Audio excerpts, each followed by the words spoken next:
Do you have respect for your neighbor's choices?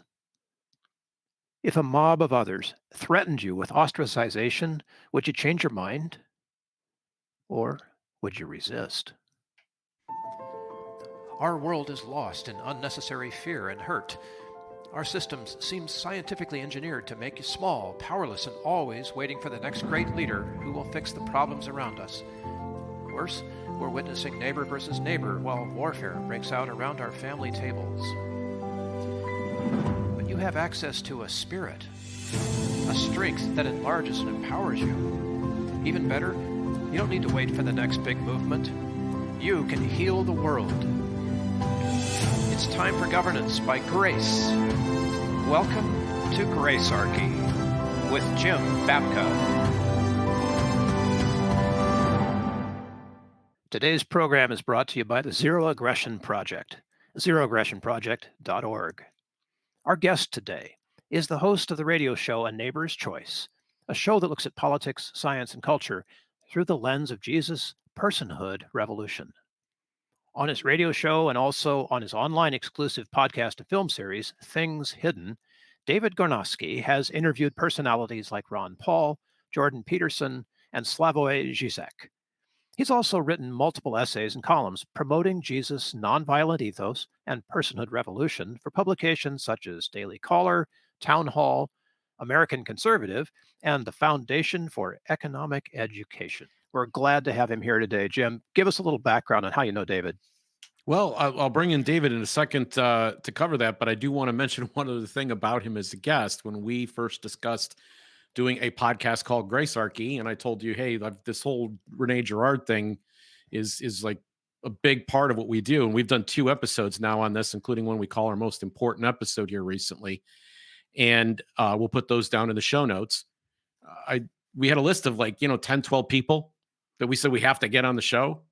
And it's taken us a while. I wanted to get those Girard episodes done to kind of lay some foundation, but David Gornoski talks about this all the time. And so I'd like to bring Dave in. This is back from the Zero Aggression days, right? And before? Yeah. So David, you and I met in person for the very first time in 2015 down in Florida. But we knew each other before. We knew of each other and each other kind of before that. Where did we meet? I met you at a bar. You were introducing McAfee, right? McAfee, right before he went missing. So whatever you did. No. We met. I was doing the Zero Aggression Project. Yes, I've never met McAfee. I've never met him. He's a character. I would have liked to have met him, but I never met him. That's our next list of 12, Jim. We got to get Simon Sinek, the ghost of McAfee, the ghost of McAfee, Julian Assange. But David, the reason I bring up the 2015 meeting is I was already familiar with Rene Girard, but you were the very, very first person who had ever said to me, I'm going to go do some stuff. I've come across this philosopher, Rene Girard, and I'm going to go do a whole bunch of things with it. It was the very first time anybody had physically said his name to me. I'd read him since 2012, but it was the very first time somebody had volunteered to me that this had an impact on him. So I'm curious, how did you discover Rene Girard?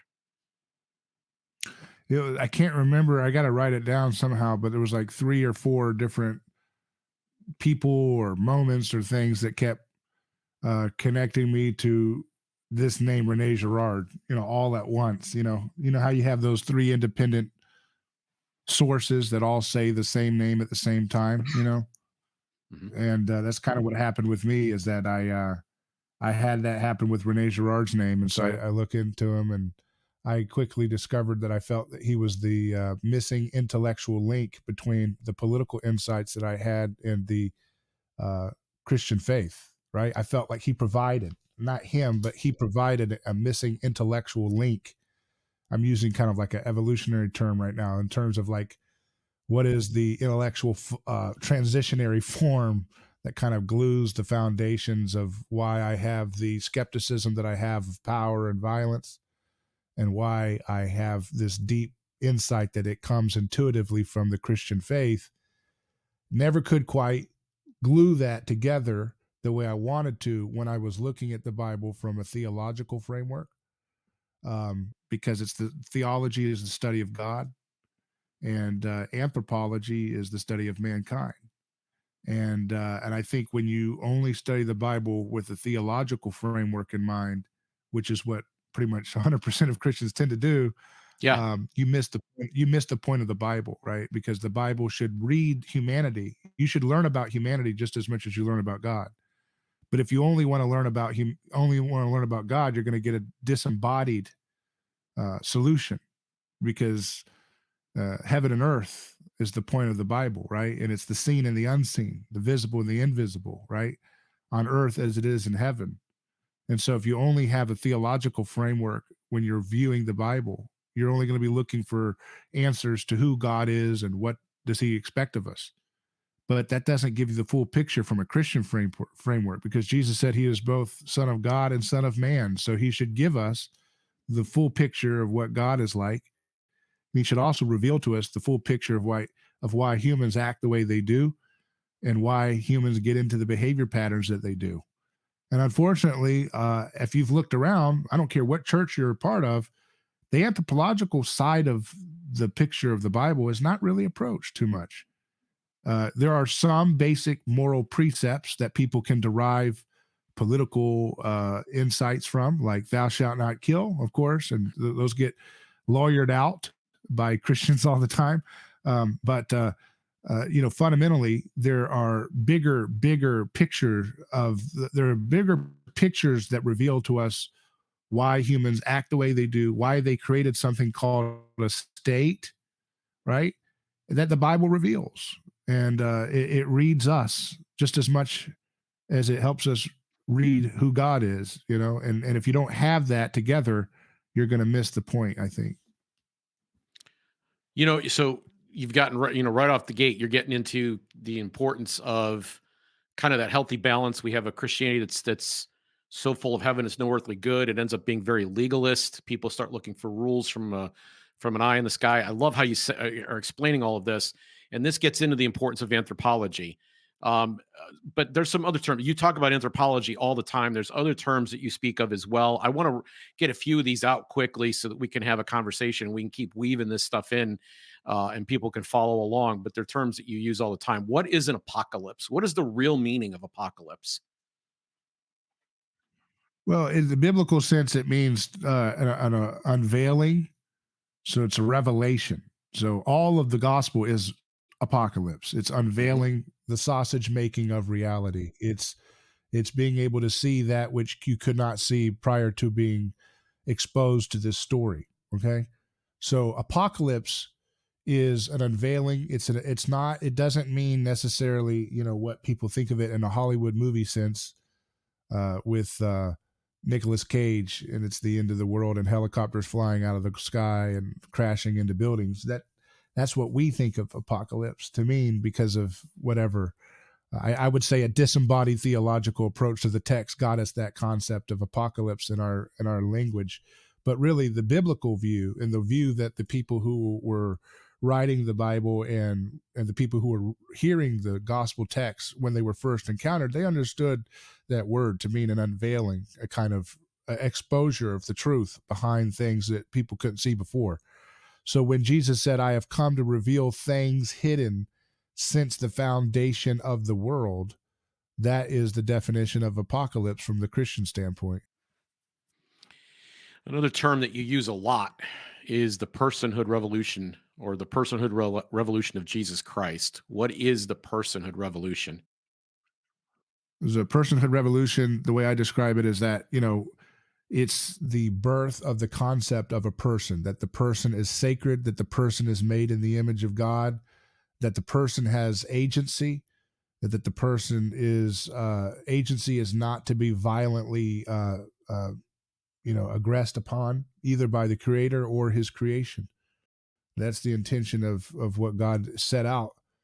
And so personhood also is a little bit different from individualism, right? Individualism is a little bit, I would say, is a little bit of a downgraded concept of the person that doesn't really fully encapsulate the truth of who we are, right? Because individualism Rene Girard would say the individual, the concept of the individual is kind of a more defective version of the truth of personhood, in the sense that personhood is patterned off of what we see in the Trinity. There are three persons in one, right? And so just as the Trinity is interdividual, meaning that they desire a kind of their desires are shared in a kind of communal sense, so too the truth of human beings is that we do not originate our own desires in an island situation in and of ourselves. We catch desires from those around us. So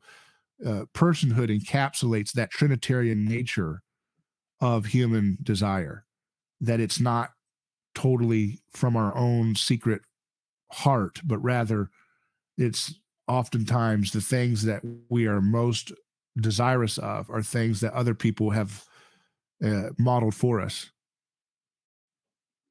This is, I think, when I talk to people, if I find a resistance point, this is it. They think that they are the originator of their own desires. What is the argument? What is the evidence for Girard's claim that desire is comes about through imitation? Well, he started off in studying literature, the great works of literature and Western, novels and playwrights like Shakespeare. He looked at Cervantes' Don Quixote novel. He looked at all the different great novels, and he realized there was a pattern in all of the great novels that were considered transcendent.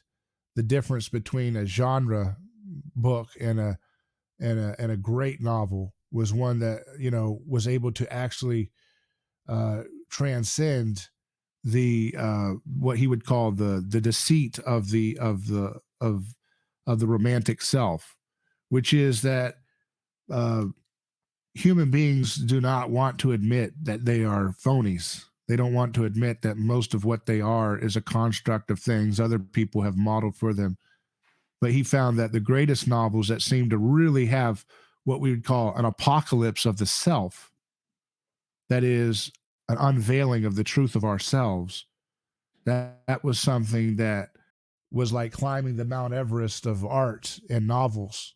And the greatest works were all finding a similar pattern about the self, that the self was actually really a construct of so many of the things that other people do. Like, we don't want the Cadillac because it's intrinsically, there's nothing about the Cadillac and its emblem and all the other things that make it so insatiably desirable. Now, I know the Cadillac is not as desirable today as a brand, but I'm kind of playing an old-fashioned thing now. We're talking like as if we're still in 1960s or 50s, but or 70s. I don't know when they lost their prestige, but it's been a kind of gradual decline with the decline of American automotive prestige, I guess. But regardless, you don't want the Cadillac because of its intrinsic value in and of itself, but rather you want it because those who you want to be like have one.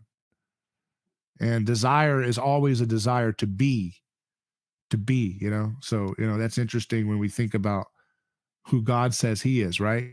When the tetragrammaton, I am that I am, being, and then you think about, some people translate it that it's actually more accurate to say it's becoming. He says, I am becoming. I am that which is becoming. So it's interesting how, if you look at if you're looking at the Bible as an anthology, it's a meta text with all these different genres and different authors and different pieces of history. It's all interesting how it's like the basic descriptions of everything really show you what we're talking about. Like I am that I am.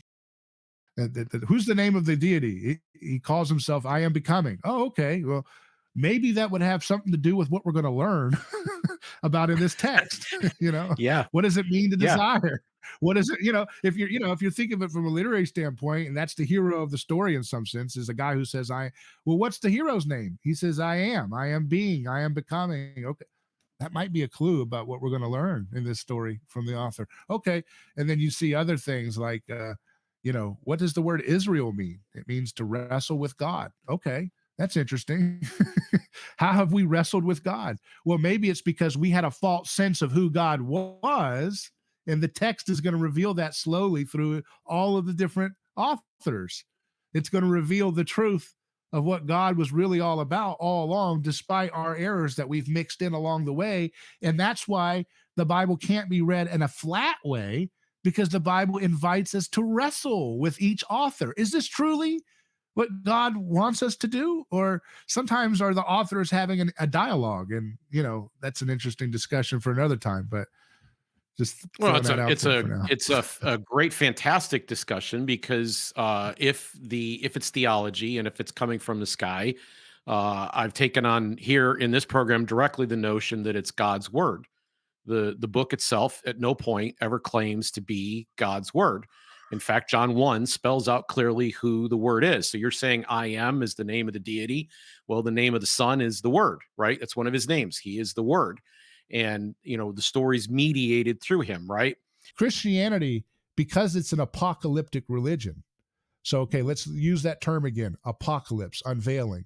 Christianity, an apocalyptic religion. In other words, it is a religion. It is not a religion, but in that way, but it is a movement in history that unveils the truth of things. So that means that if you are doing Christianity right, it's going to have an effect on your epistemology. What is your epistemology? Epistemology means, how do we know what we know? It is the study of how we understand what we know to be true. It's kind of a meta discipline. It helps us understand a discernment. In other words, epistemology is just a scientific, it's just a technical term trying to describe what is really just a matter of discernment. And once you understand that so many of the things that we think are settled dogmas in our world are actually just mimetic delusions. They are Cadillacs, so to speak. People don't challenge relativity because it's a Cadillac, so to speak, right? They don't challenge quantum physics. It's true because it's a Maserati. And you don't challenge people who've got Maseratis because they've got more social stroke than you do. They've got more social status than you. They obviously are in a position of higher value than you. So why would you even, in a credible sense, challenge what they have to say? So these things have admiration, they have fascination, they have currency that are not necessarily synonymous with the truth. And that's what Christianity helps you do. In other words, Christianity helps you become street smart in the truest sense of the word. It helps you know the truth behind all the BS around you. That's why Christianity is a threat to the state and its oligarchs, because it shatters propaganda foundations. Right. Okay. A couple more terms I want to just run through real quick. Gospel technology. What is gospel technology? That's how Christianity it shatters the propaganda. Okay, so you have to understand, first of all, that when you're looking at the New Testament, or let's just take the gospel accounts, Matthew, Mark, Luke, and John, those are, would you call that media technology? They had to be written on a paper, right? Yes. Yes.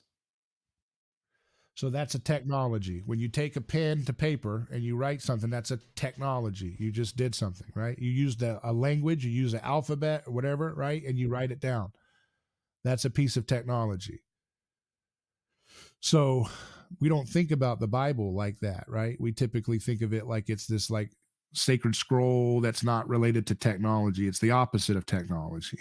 Technology is like a new iPhone, and the Bible is like something that's like a magic relic or something that's floating from the sky. No, the gospel technology is the way in which the writers of the gospels were able to write down an account of something that happened.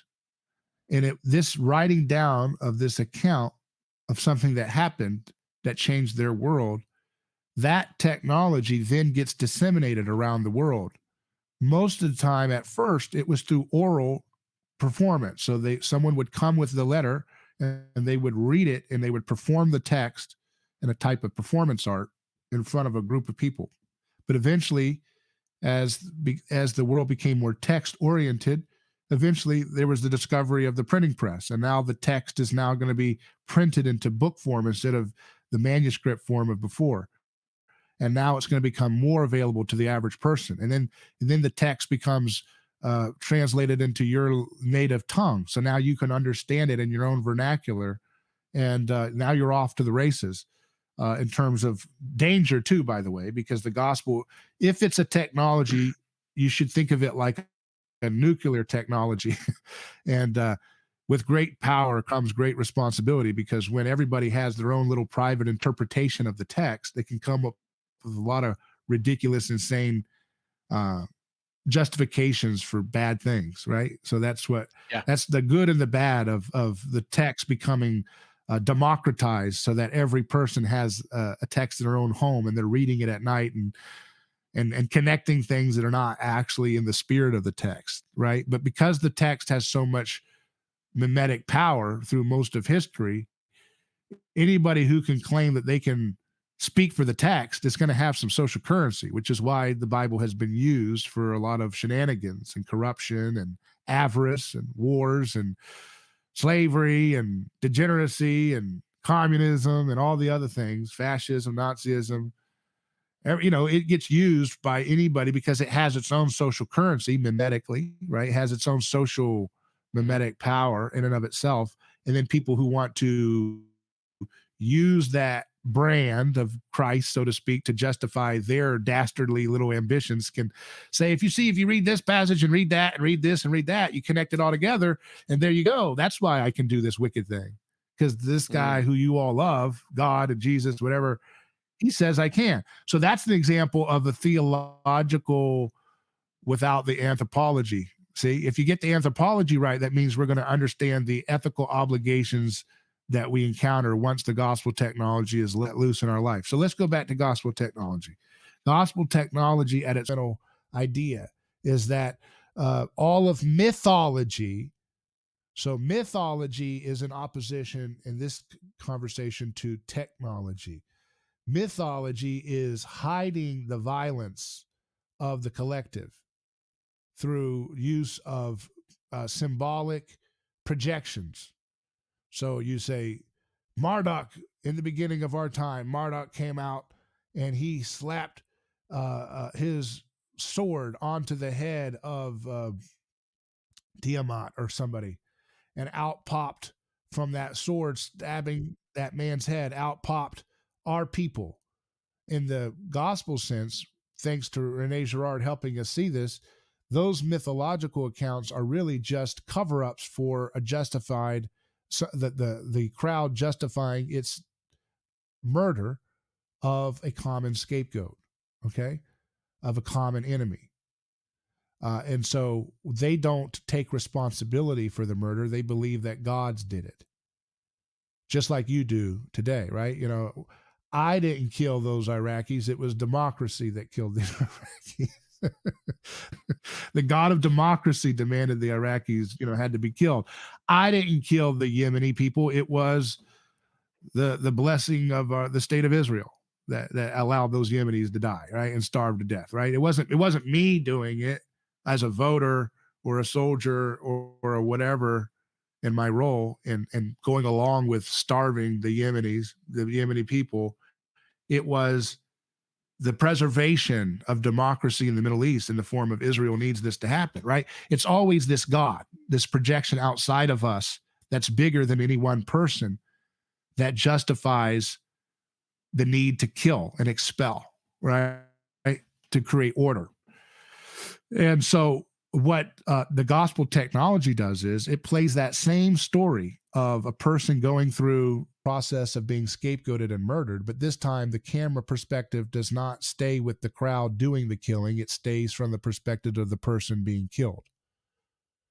And this time you see the truth, because in mythology, the person being targeted for expulsion and murder, you don't get to hear their perspective.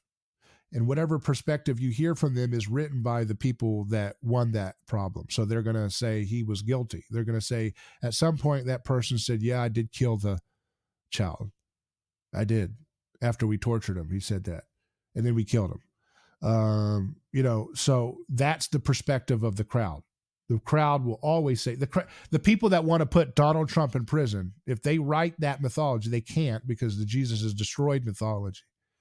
But if they were to write that mythology, it would be unanimously considered for all of history. Like if the trials that Trump's going through with imprisonment right now, it would be 100% convinced that this person was the biggest monster that ever came upon American politics. He was so monstrous, so evil, beyond FDR, beyond Lincoln, beyond Woodrow Wilson, beyond any powerful figure that's ever been. He was so monstrous and evil and pernicious, and all of America joined up together. And he was, when he would look in the camera, you could see the hellfire coming out of his eyes. And you know what? He was so guilty of every crime you could imagine. He was the biggest thief, the biggest murderer. There had never been a murderer ever like him in American presidencies before. And there was never anybody who was as greedy as this man. He was the Grinch that stole America's Christmas. He was the worst scumbag that ever faced on God's earth. And you know what? We all gathered together and we sent him off of a cliff, and it was called Fulton County Prison. And, you know, whatever happens in prison happens in prison, and God bless him. He's all off in the sky now. And thank God every day we remember the day that Donald Trump died in prison and he went off into the sky to remind us never again should we ever allow people to vote for a man as dastardly and evil as he. I want to replay this gospel technology part back to you in a slightly different way because I want to make sure people kind of really get the point. There was a lot of things said there. In 2021, I was doing some volunteer work at my wife's school. And I was in painting, and I was in a room painting all this concrete block and around all this stuff. And the amount of time that I had was pretty vast. Like I was by myself. So I listened to some music, but you know, I also did some podcasting, and I went looking for podcasts with you, David. I listened to, I don't know, 4 or 5, maybe even 6 different podcasts with you. And this gospel technology thing was a recurring theme. But what you said there was you were asked, like, if you had any advice, like, what do we need to do? And your advice that you gave consistently in more than half of those podcasts was that people who understand the gospel need to be a lot better at art. They need to be making music. They need to be making drama and plays and novels and so forth. So, you know, you start with Girard in the novel area, and it's art and it's psychoanalysis and it's all the rest of stuff. The reason it's great is because of how it touches the human spirit. And you explain that this is also the way forward, that the Bible itself is a story, that this is the way forward. So if I'm understanding correctly, to put a kind of a cap on all of this, you're suggesting that it is important that you access the technology. Media is a technology, and the truth needs to get out through media. And the best way to deliver the truth is through some form of art. Yeah, and art is just what everything about. So let's start with the foundations of reality. Life is art. The world is art. Okay, from a Christian worldview, right? So this whole drama that we're in is an art. It's art. God created the universe and it's art, right?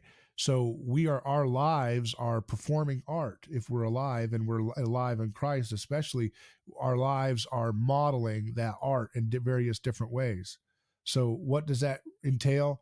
That entails telling the truth. The good news is that God does not desire sacrifice. He desires mercy. He does not desire murder and violence and expulsion and putting people in rape cages to get things done. He actually desires us to not slowly, quickly, but we do it slowly, to quickly let go of those desires, to use violence to settle our differences. And he wants us to find creative, nonviolent solutions for the problems that we face. If you have a drug addiction problem in your country, what can we do nonviolently to solve that? Because that will actually work. Rather than using the broken machine of scapegoat violence of putting someone in a rape cage, hoping that will solve people's desire for a drug. So you have to think bigger than that. You have to think about the world as if it's alive. Once you have the hermeneutic of suspicion that the gospel gives us, that means you're not going to be buying the BS that everything is settled in history and all we can do is just try to vote or diminish government. And that's all we can do as a political. You see, even anarchism and libertarianism can be a statist oriented thing because it's just saying, well, the only thing we have to do is try to chip that thing away one day and then that will help. No, that's not a Christian framework. Christian framework is what can you do to tell the truth of the world? So everyone is a part of the news media if you're a Christian. Everyone is a prophet to tell the truth against the king. If you are a Christian, you are to perform the truth. And that means if someone down the road went to jail for a nonviolent crime and their child is crying, you can tell the truth on your Facebook today and say, you know what? Their child doesn't deserve this. Their child deserves to see their daddy. That's performance art, right? You're performing the truth. The art is that God desires mercy, not sacrifice. You're performing it by bearing witness to that, even in a simple Facebook post or whatever, saying, hey, this person's daughter desires their father to be home. And right now their father is sick from a disease and they can't get proper medical care because they don't allow the right types of treatments and it's in an effective way in that prison. And they're not giving good nutrition. They're giving poison. So everybody has a platform for art, right? Everybody has the ability to demonstrate and speak up for the gospel. As you just articulated. Yeah. They also have a choice as to what they're going to consume, right? I mean, they could choose what they're going to support in there. And that's why maybe the consumption choice matters, right? Right. Yeah, it matters. It matters what you consume. It matters. What were you saying? You talking about like a boycott or something else that I'm missing there? Well, yeah, I mean, I'm not a fan of boycotts personally, but that doesn't mean that I have to go roll around in every piece of garbage that's out there either, right? Like certain things obviously rely on ratings or they rely on attention, and depriving certain things of ratings and attention takes away a lot of their power, especially over me. Right. No, I think that's an example of how to use your power wisely. But I think I want us to think bigger than that. Okay, you have to look at all this stuff about like degenerate stuff and all these things on media. This is a symptom of a society that's not inspired by the gospel in a true sense. It needs to have it modeled for it. So if Christians were the ones making beautiful art and movies, it would help people with settling for these lower degenerate forms of art.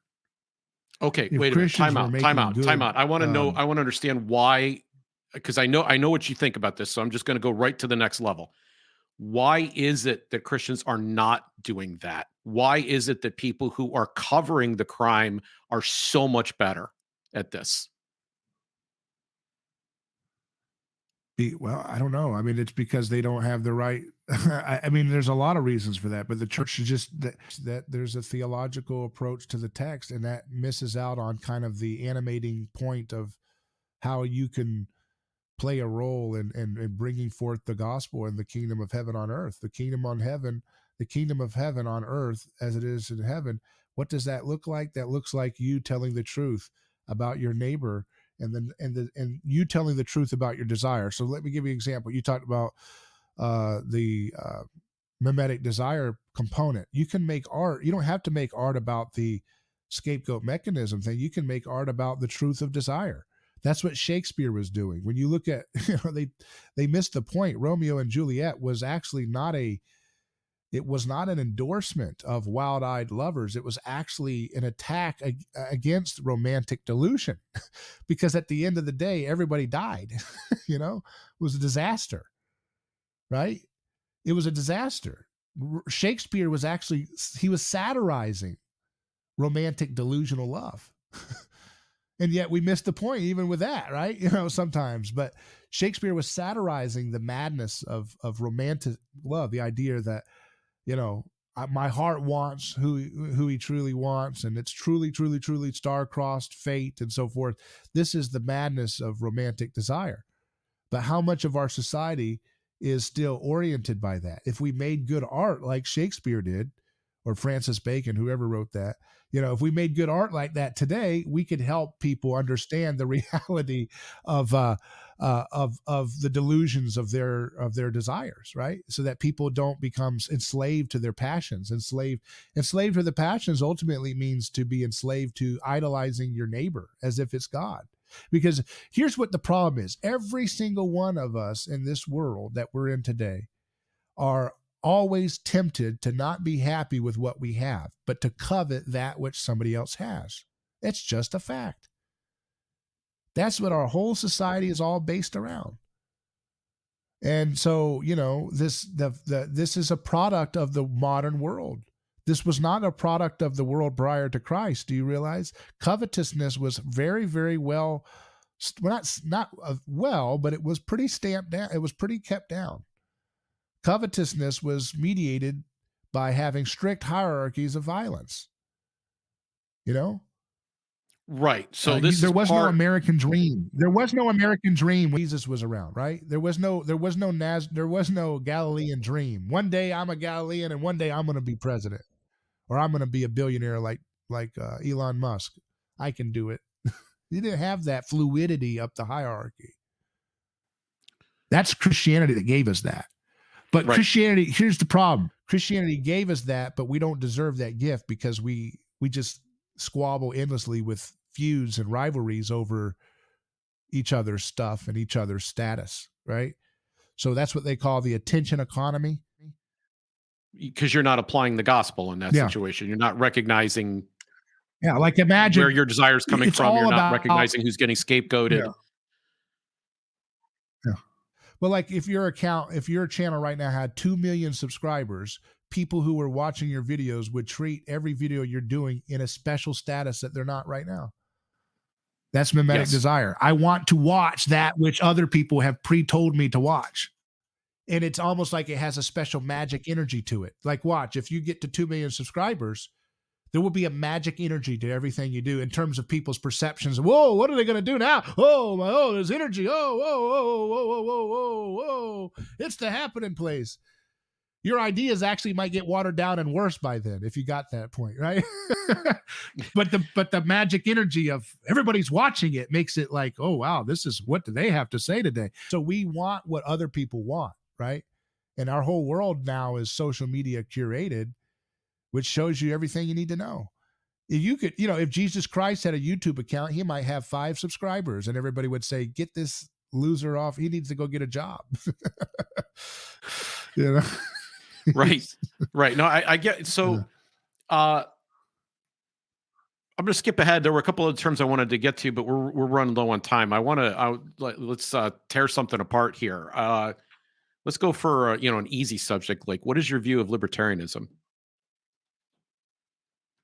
Oh, yeah. Well, I think libertarianism is is like an antidote. It's like, okay, so if you don't have an anthropological foundation for your Christianity, then you're not going to understand the obvious nonviolent implications, in my opinion, of the gospel.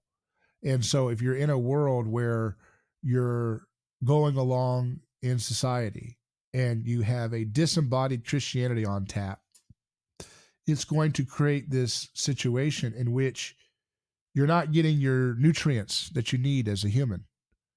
And so you're going to have to supplement. So it's like, I like to use the metaphor of if Christianity was giving in it, and I'm not judging the sovereign design of where things are going. I actually think everything is going along just fine in some sense.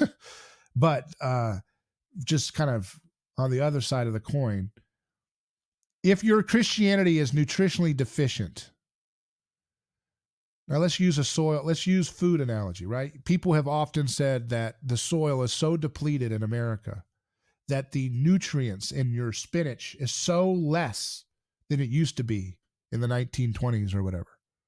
And so people are nutritionally deficient, which causes them to have diseases because their body is not able to have all the nutrients it needs to properly function.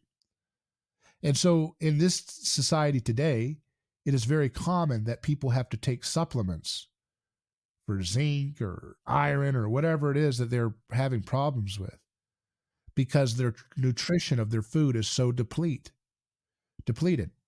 And I see that as that's what I see about libertarianism, is that if Christianity was being properly cultivated in a rich soil of the Bible and Revelation, then the Christianity on top would be so fully nutritiously rich with minerals and vitamins that you could eat that and you would get the nonviolent anti-state implications of that Christian experience. But because it's not properly cultivated and it's disembodied and it's theologized into oblivion, you end up saying, hey, wait a second, we shouldn't have wars. Hey, wait a second, we shouldn't have Patriot Act. Hey, wait a second, we should have the right of the individual. And hey, wait a second, we should have rights and all these other things.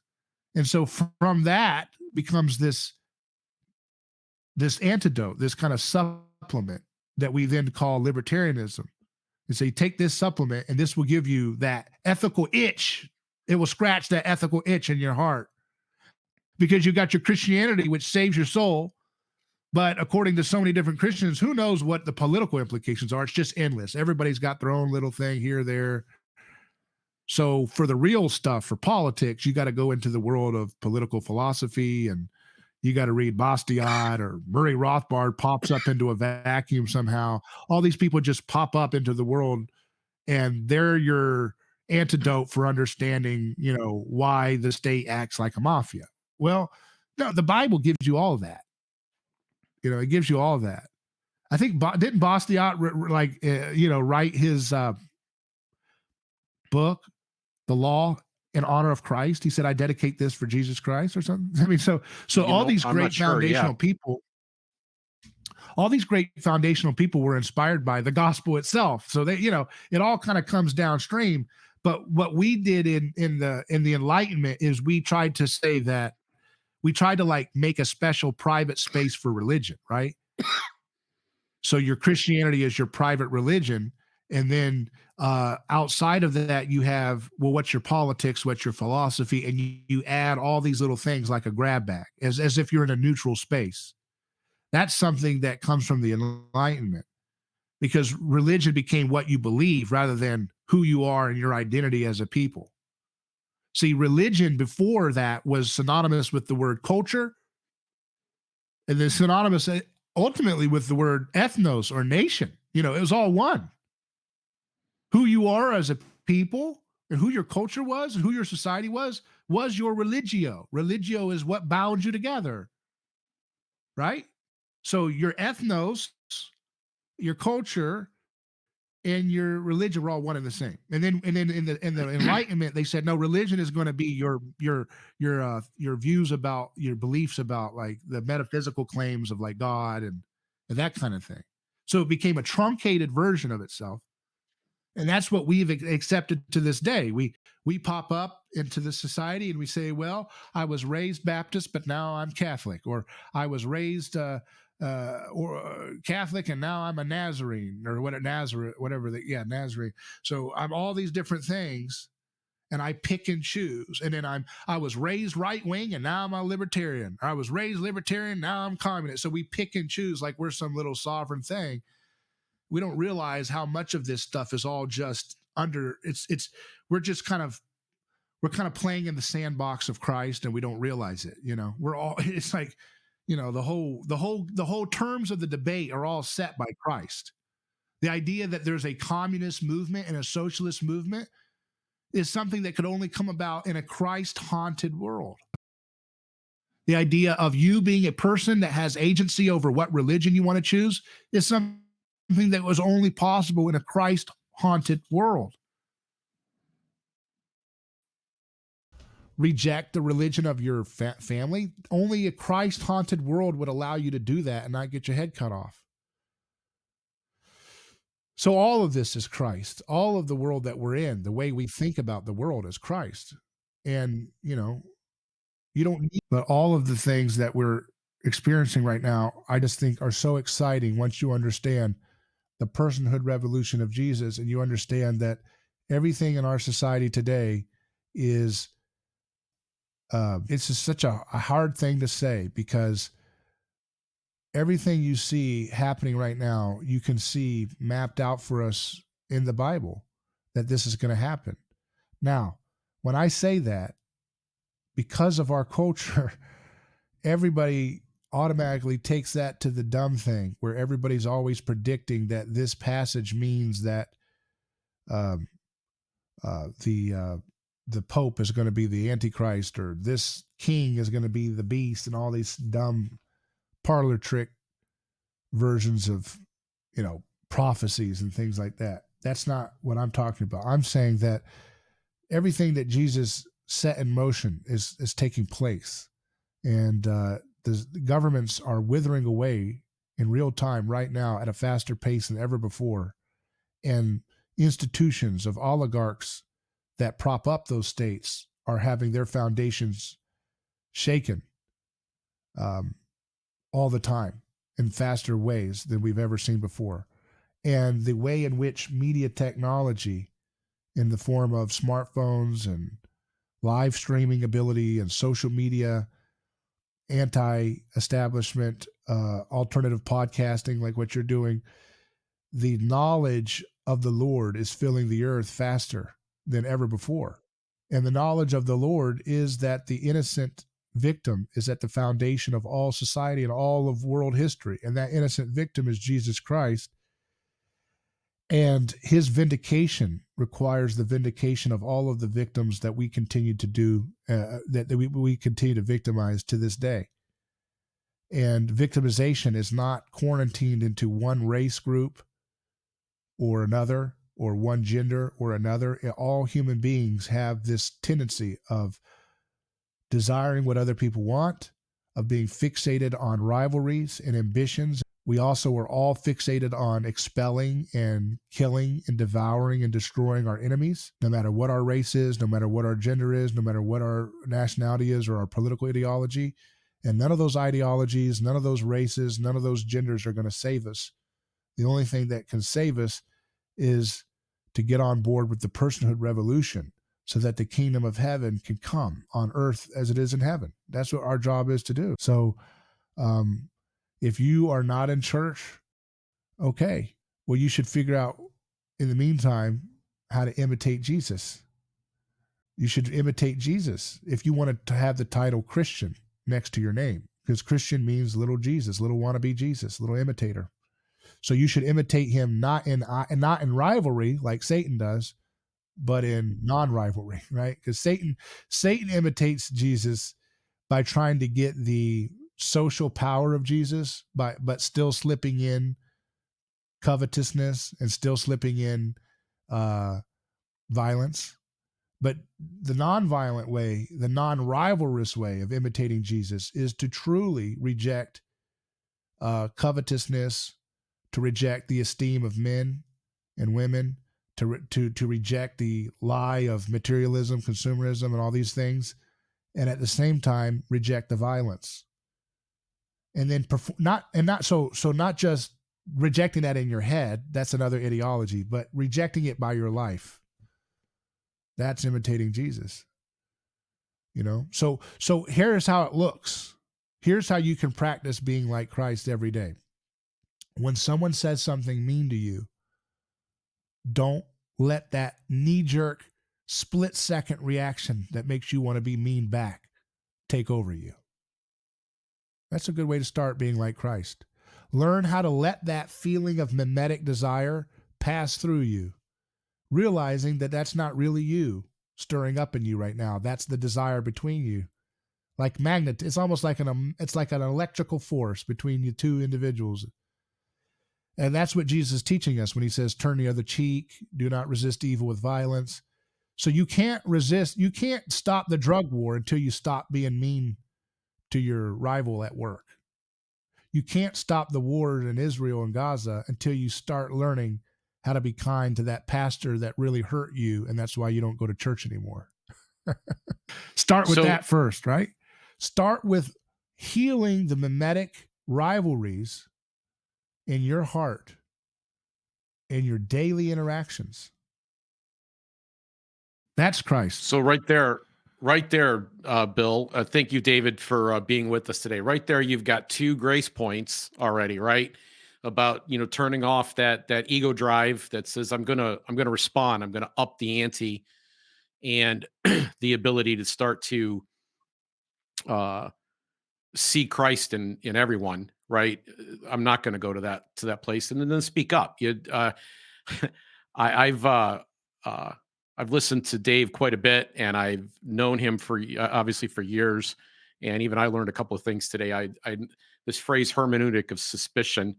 Uh, I hadn't thought about that idea before, and we'll have to explore that a little bit more as time goes on. So, thank you very much for being with us, Dave, and thank you for watching.